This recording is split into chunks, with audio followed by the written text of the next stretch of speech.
ఒక్క వర్షం మొత్తం అతలాకుతలం చేసింది. హైదరాబాద్ ని భారీ వర్షం ముంచెత్తింది.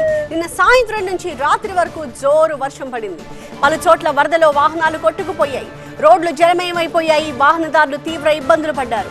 అమీర్పేట్ మైత్రివనం దగ్గర రోడ్డుపై ఇప్పటికీ భారీగా నీరు నిలిచిపోయి కనిపిస్తోంది.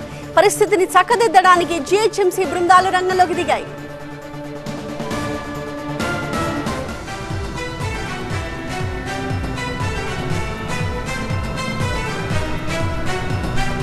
ఎంతసారి వర్షం వచ్చినా కూడా ఎప్పుడు ఇది ఉన్నా ఎవరు అధికారులు వచ్చినా కూడా ఏం పట్టించుకుంటలేరు. ఎన్నిసార్లు చెప్పినా కూడా ఇలాగే అంటున్నారు, తీస్తామంటున్నారు. ఇక్కడ వర్షం వస్తే మైత్రివనం కాంప్లెక్స్ కాడ చాలా ఇబ్బంది అవుతుంది. వెళ్ళడానికి చాలా ఇది ఉంటుంది. మోకాలు ఎత్తు నీళ్ళు ఉంటున్నాయి. ఇక్కడ మెట్రో స్టేషన్ కింద మైత్రివనం ఉడా కాంప్లెక్స్ ఎదురుగా చాలా ఇబ్బంది పడుతున్నాం.